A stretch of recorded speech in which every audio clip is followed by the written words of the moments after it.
It was immediately followed by colonial conquest, which brought new forms of violence and exploitation. The psychological legacy of the slave trade and colonialism still shapes African societies today. The deep mistrust of outsiders, the difficulty building stable institutions, the patterns of violence, these aren't inherent to African people or culture. They are rational responses to centuries of exploitation and trauma. To justify the slave trade, European intellectuals created elaborate theories of racial hierarchy. They claimed Africans were naturally inferior, closer to animals than Europeans, incapable of civilization. These weren't just fringe ideas. They were taught in universities, published in scientific journals, used to justify slavery and later colonialism. Pseudoscientists measured skull sizes and claimed this proved European superiority. Philosophers and theologians debated whether Africans had souls. Biologists created racial classification systems with Europeans at the top and Africans at the bottom. These racist ideas poisoned Western thought for centuries. They inspired Nazi genocide. They justified apartheid. They underlie persistent racial discrimination worldwide. The Atlantic slave trade didn't just exploit African bodies. It created an ideology of racism that still damages societies today. The Atlantic slave trade officially ended in the 1860s. Immediately, and not coincidentally, European colonialism in Africa began. The Berlin Conference of 1884 to 1885 saw European powers divide Africa among themselves. Within 30 years, almost the entire continent was under European control. This wasn't random timing. The same infrastructure built for the slave trade, coastal forts, trade networks, alliances with some African rulers against others was repurposed for colonial conquest. The same racist ideologies that justified slavery now justified colonialism. Europeans claimed they were civilizing Africa, bringing Christianity, education, and modern governance to supposedly backward people. But colonialism was just another form of exploitation. Europeans extracted Africa's resources, gold, diamonds, copper, rubber, palm oil, using forced labor that was slavery in all but name. Colonial rule lasted until the 1960s in most African countries, meaning that from the mid-1400s to the 1960s, over 500 years, Africa experienced continuous exploitation.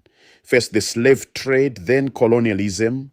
When African nations finally gained independence, they inherited borders drawn by colonial powers, economies structured to export raw materials, and institutions designed for extraction rather than development. To understand modern Africa's challenges, you must understand this history. Why do so many African nations struggle with weak institutions? Because centuries of slave raiding destroyed trust and prevented institutional development, followed by colonial rule that deliberately prevented Africans from gaining governance experience. Economic underdevelopment because the Atlantic slave trade extracted the most productive members of society for centuries, followed by colonial exploitation of resources. Political instability because the slave trade fragmented African political structures, and colonial powers drew borders that grouped hostile communities together or split ethnic groups apart. Conflict because centuries of slave raiding created patterns of militarization and violence and left deep ethnic tensions that colonial powers often deliberately inflamed. Brain drain because the Atlantic slave trade established a pattern of Africa's most talented people being taken elsewhere that continues through immigration today. None of this means Africa is hopeless. African nations have achieved remarkable things since independence, despite the legacy of slavery and colonialism. But understanding the historical context is crucial. The Atlantic slave trade didn't just affect Africa, it created the entire African diaspora. Over 140 million people of African descent live outside Africa today, mostly in the Americas. These diaspora communities have made enormous contributions: civil rights movements, revolutionary music and art, political leadership, scientific innovation, cultural transformation. But the diaspora also carries trauma. The descendants of enslaved people still face systemic racism, economic inequality, and the intergenerational effects of slavery. In recent decades, there's been a growing movement of reconnection. Diaspora Africans visiting ancestral homelands, DNA testing revealing specific origins, cultural exchanges, the concept of the African diaspora as a transnational community. This reconnection is part of healing from the slave trade's legacy, but it can never fully repair what was broken. So what do we learn from this terrible history? What is the message we must carry forward?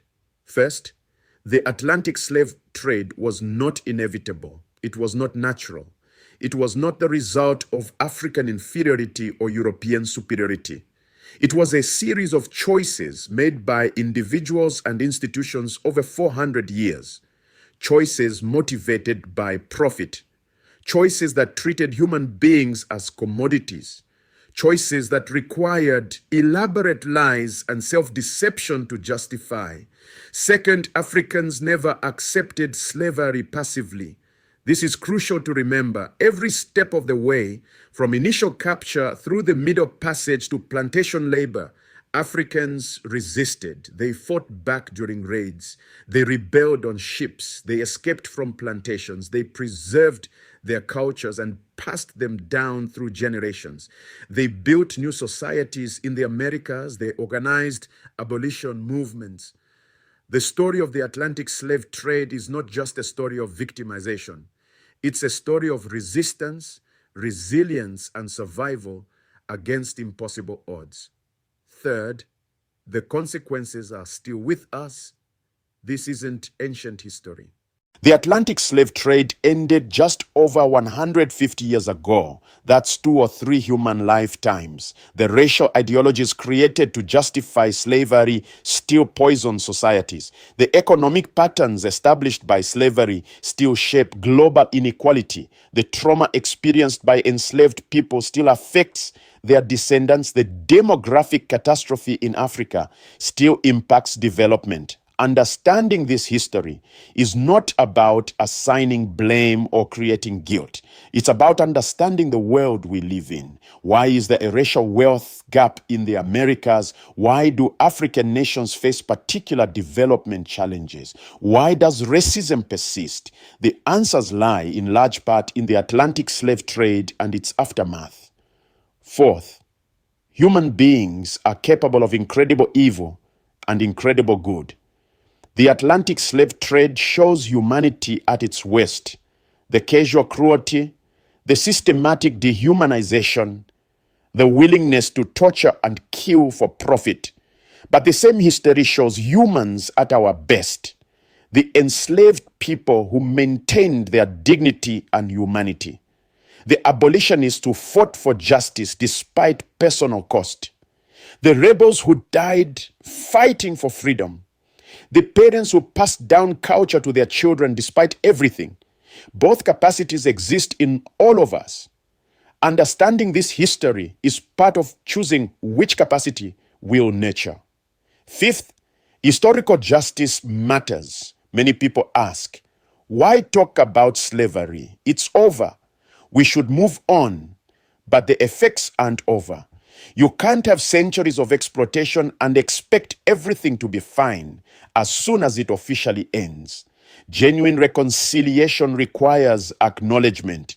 It requires truth-telling about what happened. It requires understanding how past injustices created present inequalities. That doesn't necessarily mean financial reparations, though reasonable people can debate that. But at minimum, it means education, memory, honest history. Finally, Africa's story is not defined by the slave trade. Yes, it was a catastrophe. Yes, its effects persist, but African history is so much more than this. It includes magnificent kingdoms and empires, scientific and mathematical innovations, rich philosophical and spiritual traditions, sophisticated art and music, political systems and governance structures that influence the world. The Atlantic slave trade interrupted African history, but it didn't erase it. And since independence, African nations have been rebuilding, developing, and reclaiming their place in the world.